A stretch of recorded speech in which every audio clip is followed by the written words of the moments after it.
selamat datang di acara Kompu Comedy View. Alright. Ya. Ngomong-ngomong, kaos lu nih keren juga nih. Ini ada sangkut pautnya sama yang akan kita wawancarai nanti. Ini adalah yang punya podcast awal minggu. Ya. Adalah seorang stand up comedian yang wah keren banget lah. Ini idola gue banget nih. Dia adalah Adriano Colby. Ternyata perempuan tuh ada dua tipe bete.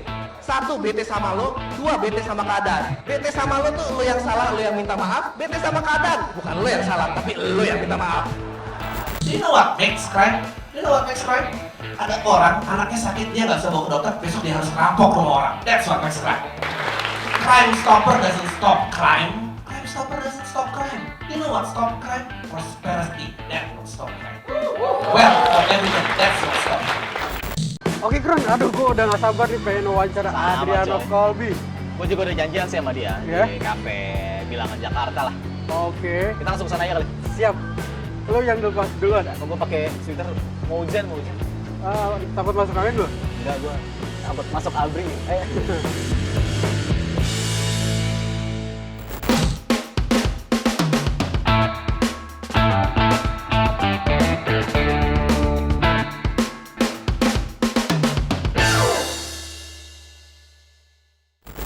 Ini tamu yang salah untuk bikin channel lo laku.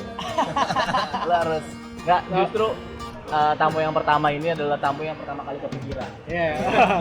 Keren apa ya kan? Dan yang spesial banget itu, dan kita nggak pengen channel kita juga lama kan, kita cuma pengen channel Oh, iya. kita idealis. Wah. Oke, kita Gimana? Aduh. Apa nih? Gue pengen banget nanyain banyak hal sih, nggak cuma tentang komedi aja, nggak cuma stand up komedi aja. Karena kan satu ini juga salah satu bapak podcast Indonesia ya. alright. Yang paling top ya itu dia. Pertama di Indonesia. Bener nggak sih pertama di? Kayaknya iya bener. Tapi gue nggak suka title pertama tuh. Kayak lu tidur pertama sama orang terus tuh pamer-pamer. Menurut gue tuh nggak jauh beda sama orang itu tuh nggak jauh beda. Gue cuman pertamanya dia loh, ih najis. Dan lu tau dia sampai ikut-ikutan gara-gara lu. Gue coba lah beberapa kali bikin podcast, tapi baru berani gue upload kemarin karena gue jelek-jelek semua gitu. Justru menurut gue karena nggak ada standarnya harus berani jelek sih. Gue juga dulu nggak tahu kok. Kayak idenya udah ada 6 bulanan tapi gue nggak pernah gue angkat-angkat gitu. Terus akhirnya sampai kayak udah deh sakit gue jalan aja. Tujuannya buat open mic, tujuan gue buat nyari joke. Karena waktu itu open mic udah mulai nggak ada kan. Sedangkan menurut gue ngerasa masih penting banget. Ya udahlah cari ladang sendiri aja. Jadi lu cuap-cuap di podcast itu selama 1 jaman gitu kan? Maksudnya itu juga proses cari materi atau apa gitu ya? Iya, maksudnya gue biasanya tadinya awalnya tuh kayak tekstual banget. Gue kira harus, terus lama-lama trial error lah, kayak gue ternyata nggak perlu setekstual ini, gue bisa gue reduce, terus ruang improvementnya bisa lebih gede. Lama-lama akhirnya kayak udah yang penting gue punya 3 poin mau gue omongin, gue bisa langsung jalan. Awalnya sih susah banget, apalagi nggak ada ketawanya kan. Makanya kalau gue ngeliat triknya kayak harus jujur banget bahwa lo sendiri yang ngomong pun itu lucu buat diri lo, jadi lo bisa tertawa sendiri di situ. Lo sendiri nggak jujur pun tuh langsung kerasa gitu, nggak enaknya gitu. Tapi itu juga kalau menurut gue maksudnya salah satu kayak cara latihan buat verbal lu, buat improve lu juga berguna banget gitu buat di stand up. Karena gue percaya mestinya lo yang nunjukin ke penonton apa yang menurut lo lucu, bukan kebalikannya. Bukan lo nebak kayak wah apa yang bikin mereka ketawa gitu. Itu pasti ada lah, itu pasti ada kayak porsinya. Kayak misalnya lo ada job korporat gitu, lo harus bisa beli perhatian penontonnya deh. Tapi in terms of set lu siapa nanti itu lu hakimnya sih gitu. Tapi maksud gue gini, lo dengan sepede itu bahwa ya semua menurut lo lucu gitu ya. Ya nggak, yang lain juga lucu. Tapi kadang juga ada orang-orang yang lo bilang gitu, mungkin dia merasa iya ini menurut gue lucu, tapi lucu bagi dia doang gitu. Nah itu gimana sih nyikapin itu? Gue sering banget ngeliat komik yang kayak ini pede banget dia lucu sih gitu. Padahal menurut kita semua yang nonton tuh nggak lucu. Nggak lucu. Jadi perjalanan gua itu pas presentasi di depan tuh untuk bikin lo ngerti. Jadi ngubah punchline atau ngubah cara nyampeinnya itu bukan tentang mau jadi tambah lucu atau enggak. Gue mau bikin lo tuh mengerti sama gue gitu. Jadi kalau lo mau ubah ya ubah aja, tapi inti itunya nggak lo ganti gitu. Kayak lo bilang aku sayang kamu, itu kan ada 100 cara untuk bilang gue segini sayang sama lo. Ya udah, ya kayak gitu sih basically. Nah, lagi-lagi pola pikir juga menentukan sih. Jadi bukan berarti yang satu lucu. Maksudnya sense humor juga itu penting. Jadi lo harus tahu sense humor itu. Iya, lo di mana ya? Gitu. Yang jadi takutnya kan adalah lo udah merasa lucu baru tahap itu padahal. Belum Ya emang ini pada umumnya. Ini bingung sih ngomongin soal ini emang agak paradoks kayak lo nyampein sesuatu yang lo pengen sama lo mau bikin mereka terkesan, dan itu kayak lo harus cari titik balance-nya gitu. Kalau lagu tuh kan ada kan kayak sakitnya tuh di sini, ya kan? Itu kan nggak dari keresahannya dia tahu audiens tuh lagi senang ngomong sakitnya di sini, terus dia balik.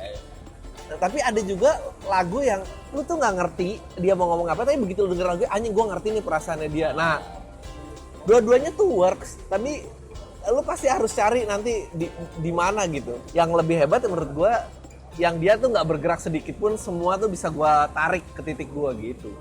Tapi yang gue lihat dari lu, jadi maksudnya lu kalau stand up tuh kayak lu bener-bener ada attitude-nya gitu. Maksud lu kayak this is me, this is what I want to talk about gitu. Maksudnya Tapi yang lain nggak gitu, tapi gini loh, tapi lu juga harus lihat itu juga proses, ngerti nggak lo? Gue juga ngalamin periode di mana waktu itu masih Kompas sama Metro TV ya gitu, lomba. Waktu itu masih zaman jayanya Twitter lah, kayak followers lu udah berapa sekarang, udah ini berapa, lu udah berapa kali dipanggil Metro, lu udah berapa kali di Kompas, dan itu jadi lomba kayak anjing, gue biar diterima sama mereka gue harus berpikir seperti apa ya. Itu ini udah mulai kebalik nih, gue bikin joke harus bisa kemana. Nah itu tuh bikin capek, lu ngejar maunya mereka pun lu belum tentu menang juga. Jadi gue ada momen dimana kayak fuck it lah. Tapi orang karena gimana ya, udah terlalu banyak yang nganggap mengedepankan di TV adalah yang lucu gitu ya maksudnya. Jadi ketika lo nggak survive di TV gitu, yang kayak lo mati. Iya. Ya itu sayang menurut gua. Nggak mungkin orang bilang ya kenapa lo nggak bisa, dia aja bisa, kenapa lo nggak di situ gitu. Gua nggak tahu sih, karena perjalanan orang beda-beda. Banyak orang kalau gua cinta banget lah sama komedi ini. Menurut gua setiap bisa dapet ketawa dalam topik yang aneh tuh achievement gitu. Tapi ada orang yang ya kita juga tahu, teman kita yang mungkin ya kalau nggak ikut stand up mungkin dia udah dagang narkoba kali, kalau tadinya ngojek terus jadi nggak ngojek. Maksudnya ya gue nggak bisa nyalain itu juga, tapi yang jelas buat gue waktu itu capek. Yang menurut gue joke gue tuh nggak membahayakan, gue nggak ngomong jorok, gue nggak ngomong ini, gue tau lah itu gue nyimpen itu, tapi gue masih kena sensor juga. Nah itu yang bikin gue kayak anjing, joke-nya apa gitu, harmless banget. lu ngomong lu stand up gitu, lu talking about something yang bener-bener didengarnya tuh interest gitu, maksudnya istilahnya LPM-nya gitu, lu tuh jauh-jauh gitu. Tapi melihat lu tuh bener-bener menarik gitu. Kalau gue yang jadi lu gitu, maksudnya gue tuh orang yang pengen cepet-cepet dapat ger. Tapi kalau lu stick di situ dan Karena gue nggak pernah diajarin itu sih. Gue nggak pernah ada doktrin, ya harus kayak gini, gue ngeliat, tapi akhirnya kayak kalau lu belajar, nggak belajar sih, dalam kesenian apapun ya menurut gue, misalnya LPM padet tuh menurut gue, sama lu tau gitaris Yngwie Malmsteen nggak sih, yang mainnya cepet banget, ya tau kan, ya menurut gue tuh kayak orang insecure aja, kayak gue jago banget nih main gitar, lihat nih, padahal sih nggak semuanya harus digituin gitu. Lu lama-lama belajar, kosong nih sama pentingnya sama ada ketawanya gitu. Di situ tuh insecurity lo dilatih gitu. Gue nggak percaya Raisa gitu setiap nada harus diliuk-liukin gitu. Ya udah nyanyi aja biasa lempeng gitu, nggak apa-apa gitu. Gue ngerti lo bagus. Kembali lagi ya nggak tahu ya. Buat lo apa audiens yang kayak ya nadanya bagus kan nggak ada juga gitu. Akhir-akhir ini aja, mungkin ya itu dia karena kedoktrin kali. Tapi gue berusaha yang doktrin gue tuh jangan yang itu aja gitu. masalahnya kalau misal lo mau gitu, maksudnya mungkin dia bisa set yang bisa RPM-nya banyak, tapi Adi tuh bukan tipe komod Bukan kayak gitu mengejar yang, itu, yang, jadi- tapi Iya, karena- something to talk about Ya. gitu. Nggak. Itu yang gue lihat. Nggak, dan satu lagi lo harus bisa analisa apa yang dibutuhin sama joke-nya, ngerti nggak lo? Kalau sudut pandang lo agak ribet, ya lo harus take time untuk menjelaskan bahwa look, gua ngeliatnya dari sini nih. Selama semua orang itu belum bisa lo giring ke titik ini, terus lo punchline, lo pasti ngebom. Jadi bukan tentang oh gue pengen kayak nggak ada ketawanya gitu juga nggak apa, bukan gitu. Gue juga pengen bisa cepet, tapi gue tahu joke ini tuh nggak bisa itu gitu. Bukannya cuma ngejar Bukan keren ngejar aja. Karena udah mulai nih doktrin Adri menyebar. Tapi kebalik. Yang penting keren. Nggak ada lah, harus lucu lah, gila lo. Harus lucu lah. Lucu men maksudnya. Iya Nggak bisa nggak lucu. Ya banyak gitu yang buat yang apa sekarang istilah-istilah ya apa anak-anak lah WPM lah yang W per menit gitu. Jadi ngejar W gitu. Oh, gue actually benci lo. Iya. Menurut gue applause break itu lu gagal dapetin ketawa kalau buat gue ya. Applause break tuh kayak Megawati pidato gitu. Indonesia harus bisa hebat lagi. Apa sih? Intinya nggak ada, tapi cuma kasih statement nggak penting. Maksudnya itu di panggung lain lah, bukan di. Ya, berarti lo tetap mendepankan lucu. Oh iya dong. Iya banget. Tapi yang keren itu ya udah lucu dan materinya apa menarik untuk di iya, berbobot lah. Gue kayak apa kayak dengan oh iya terus kan ada sebagian yang maksudnya yang apa sih lo mau ngapain gitu Ya. udah lama tapi nggak bener-bener Karena emang resikonya gede. Nah, Maksudnya lo harus ngebayar kayak semakin lama lo tunggu itu belakangnya tuh harus bisa lo bayar dengan. sampai ngecewa. Nah. Nungguin. Soalnya kalau udah ngecewain di awal itu lo udah gak bakal dipercaya lagi tuh di materi selanjutnya. Walaupun materi selanjutnya lucu yang gue lihat sih seringnya gitu. Nah tapi gue sih ngeliat komik-komik yang ada karena menurut gue mereka karena keterbatasan waktu jadi mepet. Banyak komik-komik yang kayak anjir besok gue harus udah tampil, harus materi baru. Jadi, Oh ini pressure dari TV maksudnya. Ya apapun itu misalkan show yang harus materi baru segala macam. Tapi, Ya itulah susahnya gitu, kayak anjing ini kan sebetulnya baru banget ya kalau kita flashback gitu. Komunitas tuh 2011 Juni kayak nggak pernah ada tempat les komedi gitu ya lo. Kalau nggak pernah ada nggak usah komedi deh, nggak pernah ada kebiasaan performance yang titik beratnya tuh verbal gitu, nggak ada gitu. Sedangkan kalau misalnya lu bandingin sama musik kan tempat les gitar udah berjamur, ngerti ya lo? Ada label, ada indie, ada kompetisi lokal, ada kompetisi Asia, ada apa kayak. Nah ini tuh kayak jebret kebuka kerannya terus, yaudah semua langsung race di situ, nggak pernah tahu oh apa sih sebetulnya mau ngapain sih, oh gua siapa, gue kayak gitu loh.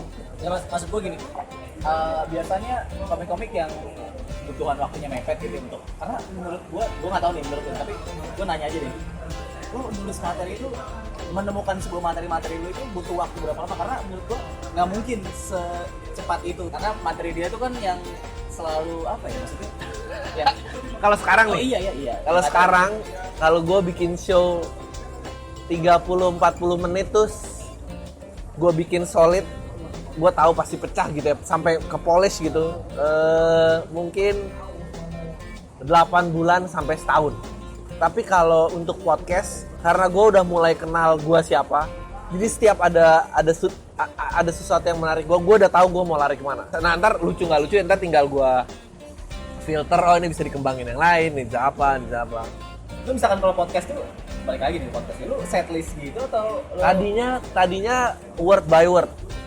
Lama-lama sekarang cuma gue harus ngomongin ini karena ini ngerasa ini, gue ngomongin ini kayak gue nyiapin tiga lah. Kalau ini yang pakai preparation, nah kadang juga gue ada podcast yang gue nggak tahu ngomong apa tapi ya udah jadwalnya ya gue ngomong aja nggak lucu ya udah nggak lucu gitu. Nah itu ngaruhnya ke apa stand up lu tuh mungkin bisa diceritain lebih spesifik gitu. Kalau ngaruh ke stand up-nya adalah dulu gue tuh tekstual, ngerti nggak lo?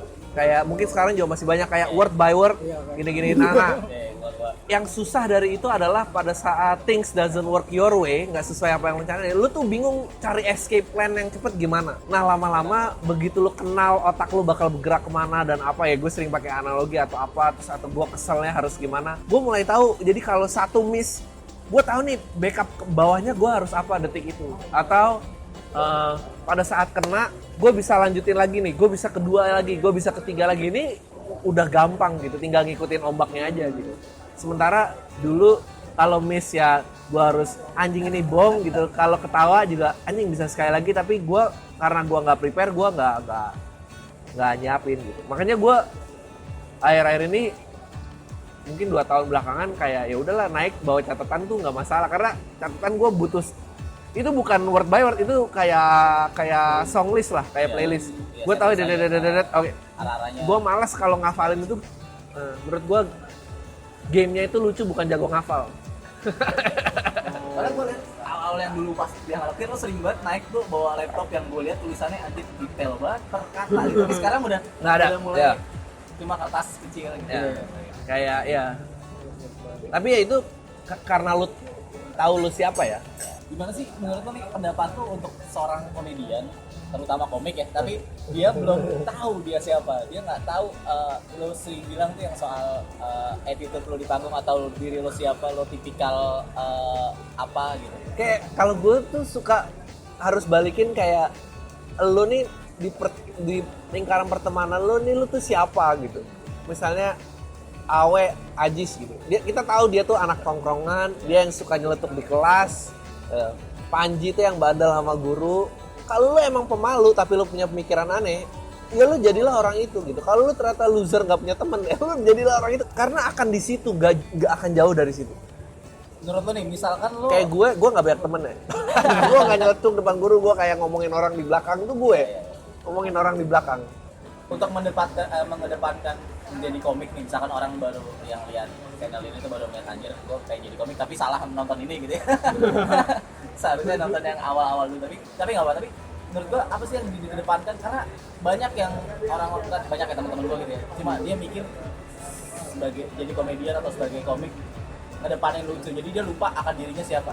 Ya nggak apa-apa lah, maksud gue kalau lu baru mulai lu butuh confidence itu. Kayak gue cukup beruntung open mic pertama gue pecah. Gue kalau open mic pertama gue gagal, gue mungkin berhenti seumur hidup, gue nggak akan balik lagi, gue nggak akan. Tapi yang kedua ngebom parah. Saya mungkin punya rekamannya, ngebom saking parahnya. Waktu belum habis gue pamit nggak pakai ngomong apa-apa, kayak apa ya gitu, tutup gitu, terus gue turun angkutin mic, terus gue turun. Ada prosesnya. Gue beruntung banget pertama tuh diterima, terus gue inget feelingnya kalau pecah nih kayak gini. Terus gue kayak abis itu langsung terlalu gede kepala pengen nyoba yang lain, ternyata gagal. Oh ternyata gak segampang itu ya. Terus balik lagi, oh ini yang bikin ketawa, oh ini apa. Tapi pengembang nanti abis lu nyaman di situ, lu mau kembangin kemana itu balik lagi ke lu gitu. Materi-materi pertama lu langsung ngedepanin yang lo tadi bilang, tahu diri lo siapa, lo udah tahu itu atau enggak? Mungkin udah tahu tapi nggak sejelas sekarang. Kayak gue mulai tahu bahwa gue punya sudut pandang tertentu dan gue yakin kalau gue lagi cerita sama temen gini, gue bisa bikin dia ketawa. Nah jadi kayak itu udah mulai tahu. Jadi kayaknya the best way buat deliver joke gue itu caranya kayak gitu. Pertama secara nggak sengaja udah tahu, terus ikutin teori-teori yang lain apapun ini ngasar sampai harus kayak fuck, gue kayaknya nggak di sana nih, balik lagi ternyata harus balik kayak gue yang pertama. Abis itu gue udah nggak peduli yang lain gitu. Trigger lu pertama kali suka stand up itu apa, men? Gue pernah dengar maksudnya dia tuh berprestasi banget di kerjaannya gitu ya, di advertising gitu. Dia sampai ninggalin itu untuk stand up gitu, men. Kalau dari masalah kerjaan, secara kreativitas, gue backgroundnya penulis iklan. Jadi sebetulnya teknik kreativitas yang sama sebetulnya bisa dipakai. Nah di situ ya lumayan lah berprestasi ini. Gue terus mulailah ngerasa kehampaan ini, apa sih yang dikejar gitu kan. Gue pengen nge-challenge diri gue bisa sejauh apa kalau gue nggak diperintahin orang gitu. Kayak kalau nggak cuma disuruh bos, kalau nggak cuma disuruh klien, gue bentuknya kayak apa. Itu gue pengen cari tahu, itu satu. Tapi kalau balik dari zaman SMP, SMA, gue tuh emang seneng kayak kelucuan tuh buat gue sesuatu yang lain gitu. Jadi lu tau kan ada anak band yang narkobis gitu, terus kayaknya dia diem aja cool dipuja orang. Gue nggak pernah bisa tuh jadi orang itu. Dan menurut gue norak. Kalau itu norak, kayak kesannya dalam padahal dia nggak bisa mikir apa-apa. Dan lucu tuh kayak ada wisdomnya gitu loh, ada kayak anjing dia memberikan gue sebuah nilai yang gue tuh nggak ada rejection untuk nerima itu gitu. Jadi kayak instead of gue dulu nonton apa gitu, gue main ke rumah temen gue, nongkrong sama temen gue, nontonin Sri Mulat dulu di Indosiar tuh hari Jumat. Kayak anjing lucu nih bisa kayak gini ya gitu, kayak itu selalu ada gitu. Nah, kayak orang-orang ada yang teater, drama, acting, gua out lah, nggak bisa gitu. Nggak, gua lucu tapi menarik, selalu menarik. Yang lu lihat dari stand up itu maksudnya seninya tuh kayak gimana gitu? Kalau stand up gue seneng cuma lo yang megang kendali di sini gitu. Kalau lo ngeband lo harus ngomong ke drummer lo harus ini apa, banyak orang, banyak filter, itu gue nggak suka. Cepet ya gitu, kayak misalnya lo nari gitu, seberapa banyak sih tarian baru tercipta tiap hari gitu? Nggak ada kan gitu. Lo mau bikin tarian Bali baru nggak akan diterima sama masyarakatnya gitu. Itu aja. Atau tarian balet apa, nggak bisa gitu. Kayak ya udah instan dan cepat, dan lu bisa push ekstrim nggak ekstrim itu lu yang ngatur gitu. Ya bebas banget gitu. Gue menemukan kebebasan berkreasi lah. Nggak, terakhir gue pengen nanyain soal kayak lu kan nggak dari ajang pencarian bakat gitu ya. Nggak ajang pencarian bakat, nggak di TV. Jarang di TV. Lu tapi pernah lah beberapa kali di Metro TV lah ya. Kompas sekali, Metro 1-2, mungkin 2 kali, Stand Up Fest 2 kali ya, cuma 5 kali lah. Tapi heran ya maksudnya lu. Tapi heran ya, dia buat show dengan tiket yang kalau di Jakarta sih ya lumayan ya. Yes, Dan lumayan sold out banget. gitu. Tapi kan cuma 150 orang. Ya, tapi untuk gue ngerti. ya, untuk sekelas yang Terima kasih loh, 5 terima kali kasih. di TV gitu. Ya maksudnya kita Gua bikin show berlima, 25.000 aja ya Karena susahnya minta ampun. Karena buat gue ya, kebahagiaan paling tingginya tuh pada saat lu perform live. Pada saat langsung lu baru bisa ngerasain energi yang luar biasa. Jadi kalau lu tampil di mana-mana itu nggak bisa lu convert ke audience offline lo. Ya, kalau buat gue sih nggak ada artinya ya. I don't know, something apa ada magnet kayaknya dari lu. Maksudnya jangan kan maksudnya open mic aja kasih nama dia rame gitu kan. Ya nggak, tapi kan lama-lama tapi lama-lama pada saat lu kayak ya lu titik itu terus yang lu ketok gitu, tek, lama-lama pasti ada lah. Dan good work itu selalu dibicarakan orang, dan ya udah ya, tapi lama lah. Ya memang lama, tapi Lama. minimal ada seorang icon yang gue bisa bilang gitu karena sekarang udah jarang banget nih, maksudnya komik-komik yang keluar bukan dari ajang pencarian bakat, tapi dari benar-benar dari bawah indie ya, entah open mic atau bikin sesuatu, bikin show sendiri. Mungkin karena gua punya background ya advertising itu gitu. Kalau pada saat itu emang goalnya Untuk ngiklanin diri lah. enggak, pada saat itu goalnya adalah gimana kalau batasan itu nggak ada di diri gue. Kalau gue masuk ke tempat lain dan batasan itu ada lagi, ya gue mending kerja aja. Buat apa? Gue nggak butuh dua dunia di mana gue dua-duanya kerja.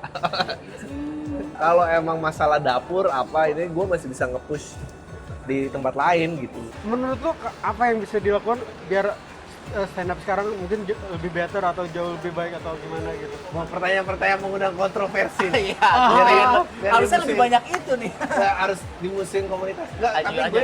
tapi gue jujur ya. Kalau lu tanya kayak gitu, jawaban gue paling jujur, gue absolutely have no problem. Karena apa? Karena kalau buat gue, ke guanya nih, makin melebar ini nggak masalah. Karena gue cuma ngarepin ya 10% dari yang lebar inilah jatuh ke gue. Gue nggak perlu jadi merajai dunia komedi ini, nggak perlu. Kalau misalnya ditanya apa yang bisa lebih keren, mungkin sebetulnya kritiknya malah ke medianya. Media ini sebetulnya berani nggak sih kita nggak cuma gini-gini doang gitu. Gue lagi nulisin joke kayak gue tuh nggak punya masalah sama Ajis Gagap gitu atau Bolot gitu, gue nggak punya masalah. Tapi TV tuh mau nampilin kalau lagi di interview dia bolot sama gagap gitu, kita tahu gitu dia nggak bolot, kita tahu banget gitu. Dia mau meranin jadi orang yang bolot nggak masalah, tapi kalau di interview ya biasa aja dong. Lo tau Ajis Gagap di Twitternya gagap? Gue bingung sama yang kayak gitu-gitu tuh ngapain gitu. Kalau dia mau punya acting jadi karakter gagap yang keren, oh iya silahkan. Tapi kalau ini apa gitu, ya kayak gini-gini sebalik. Kalau TV-nya bisa gitu, pemainnya gue yakin bisa berubah. Kalaupun TV nggak bakal atau nggak bisa melihat sisi itu, Gue harap pemainnya bisa bikin kolamnya mereka masing-masing. lo yakin yang pertama, terutama stand up comedy ini masih panjang Banget. masih panjang, dan orang-orang yang tipikal komik model lo atau yang model idealis yang gua nggak terlalu pengen lah kayak muncul di TV gitu. Gua nggak pengen ikut kompetisi, itu masih bisa survive. Kalau lu nggak ninggalin day job lu bisa survive. Ayo kalau lu taruh semua duit lu dalam satu ini, gua rasa lu mati. Kalau gua itu cuma gua pengen bisa bikin joke yang lebih bagus lagi dari yang sebelumnya. Udah cuma itu doang. Lu malah pengen punya show yang megah. Oh pengen. Perjalanannya ada, tapi semua harus tertarik sama joke gua, bukan tertarik karena gua sering nongol di mana dan apa gitu. Itu loh yang lama. Gua nggak tahu ketemu apa enggak, apa gua belum mati kali, nggak tahu juga gua. Satu lagi deh. Ya, boleh. Itu menurut lu stand up sekarang itu masih on the right track? Anjing. Rasanya ya ada tips atau saran buat stand up sekarang? Kalau dulu waktu awal mulai keluar nih, waktu kita cuma berapa ratus lah. Dulu sebetulnya kalau kita mau boykot, terus ya udah nggak ada yang mau aja tampil di TV, kita bisa ngendalin TV. TV itu di tangan kita nih. Dulu. Tapi kalau sekarang udah kebanyakan. Kalau kita nggak mau ada gantiin yang lain. Jadi bingung kan? Jadi telat. Sama kayak ojek-ojek tuh kalau mau berkoalisi tuh menggulingin Bisa. Tapi sekarang aplikasinya udah banyak, bingung kan? Nggak bisa. Itu menimbulkan pertanyaan lain. Jadi menurut lu masa depan stand up komedi Indonesia gimana? Ya ada, tapi akan menjadi ya udah stand up comedy Indonesia ya udah itu. Ya itulah yang akan menjadi identitasnya. Ya udah gitu, nggak bisa. Tapi ya gue sih percaya gue akan masih ada. Ya dia berkembang ke sana, ya gue di sini gitu aja. Udah nggak bisa diapa-apain. Gimana? Indosiar tuh banyak loh. Berapa rakyat Indonesia nonton itu? Yang belum masuk TV itu tetap harus semangat lah. Jadi nggak cuma di situ sebenarnya, bisa juga. Enggak lah. Menurut gue yang penting lu punya off air crowd udah. Air crowd. Nah, ini yang harus dicari. And having a day job. Thank you bro. Appreciate it. Thank you udah gabung. Sip. Sukses terus buat lo. Ya.